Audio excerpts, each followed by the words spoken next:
Shabbat Shalom.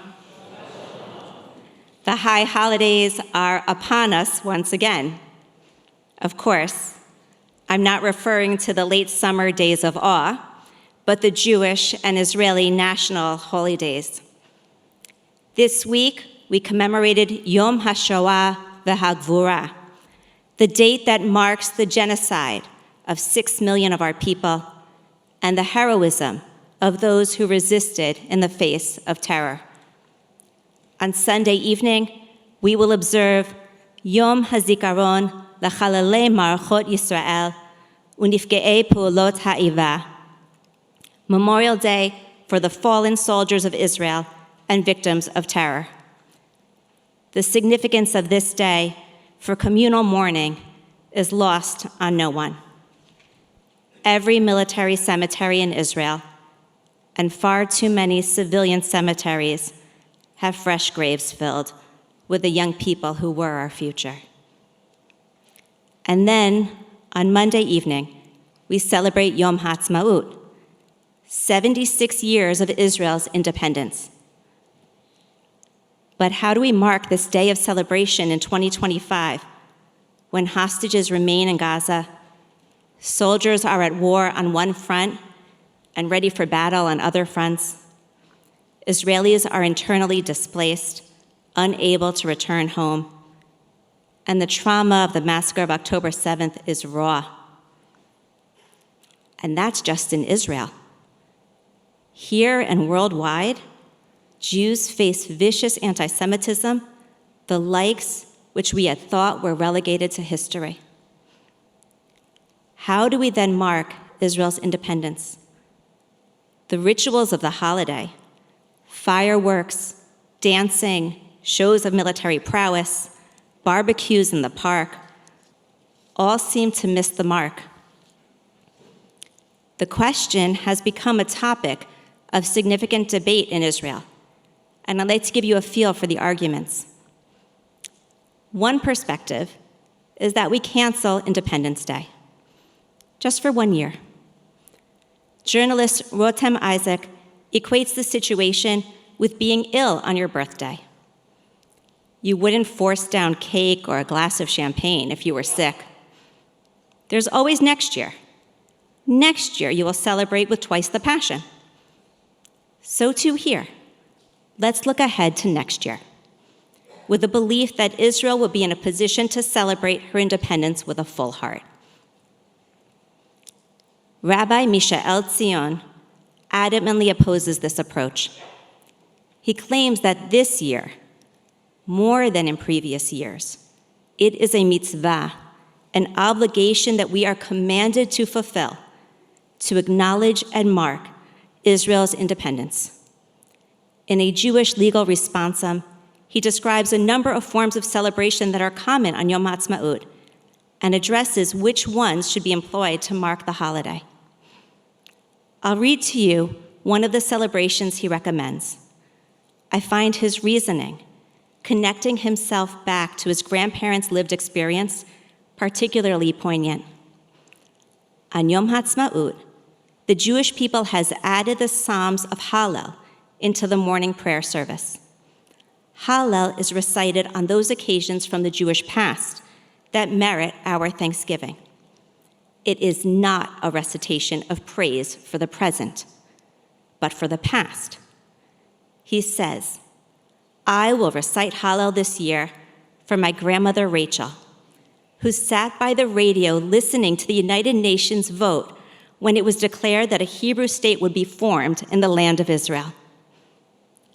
I will sing these words of praise to draw the connection between myself and my grandpa Moshe, who danced in Kikar Medina, the national square in Tel Aviv, when Israel declared her independence.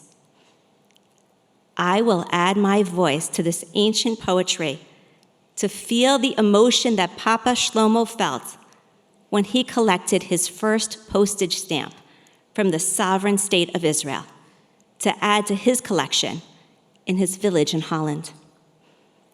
I will recite Hallel to pray the words, Adonai Hoshiana, God save us, and to cry out, Adonai hatzlichana, Lord, grant us success. May it be so this year. There you have it, the debate playing out before us, to celebrate or not to celebrate Yom Ha'Atzmaut this year. There's validity on both sides, and both speak from the experience of traumatized and broken hearts. While both are valid, I believe our Torah portion, Kedoshim, tips the scale in favor of only one of these approaches. Parashat Kedoshim is a portion that lists many of the laws that must be followed to live in covenant with God. The laws cover all forms of behavior, including a retelling of the 10 Commandments. Before we arrive at the laws, there's a brief preamble. Daber el kol adat b'nei Yisrael, ve'amarta alehem, kadoshim tiyu, ki kadosh ani Adonai Elohechem. Speak unto all the congregation of the children of Israel, and say unto them, Ye shall be holy, for I, the Lord your God, am holy. 18th century Moroccan Rabbi Chaim ibn Attar, the Or HaChaim, wondered why the Torah included the seemingly superfluous words, speak unto all the congregation of the children of Israel. It could have simply read, speak unto the children of Israel. He explains that the role of these additional words is to dissuade us from believing they do not apply to each one of us. According to Attar, not one of us has the right to count ourselves out of the covenant. We must each pull in the same direction. We are one community with one destiny. We may not bow out of our responsibilities. This year, as we mark Israel's 76th anniversary, those obligations include standing with the Jewish community in celebration. On Monday night, we will celebrate Yom Ha'Atzmaut here with a challah prince, an Israeli Instagram megastar. He will teach us to braid challah in the shape of the Magen David, the Star of David, a shape that identifies us as Jews, an ancient symbol that flutters in the wind when our flag is held aloft, and the shape that so many of our young adults wear proudly on campus to tell the world that we are here. We aren't going anywhere, and we will not hide our Judaism. This year, celebrating Israel's independence requires more than showing up on Monday night. We must also take to the streets with the Jewish community on Sunday, June 2nd, for the Israel on 5th parade. I've marched in this parade since before I was old enough to be counted among the marchers.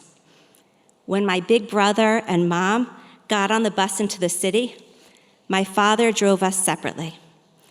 And when my school marched by, the two of us jumped into the parade, an illegal stowaway in support of Israel.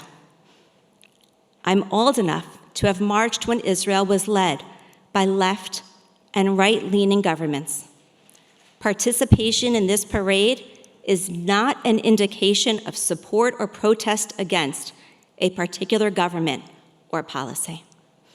The parade delivers the one and only message that we need to make loud and proud. We stand with our brothers and sisters in Israel and with the Jewish people throughout the world. You and I are both represented in the opening words of the Torah portion, all the congregation of the children of Israel. This is not the year to sit on the sidelines. This is the year, even if you've never marched before, to take your place on Fifth Avenue. Registration information will be forthcoming from the synagogue. I expect to see you there. After listing all the commandments Israelites must observe to be in covenant with God, we arrive at the end of Parashat Kedoshim. What is the promised reward for fulfilling God's laws? I quote, "You will inherit the land, and I will give it to you to possess it, a land flowing with milk and honey. I am the Lord your God, who has set you apart from all other nations."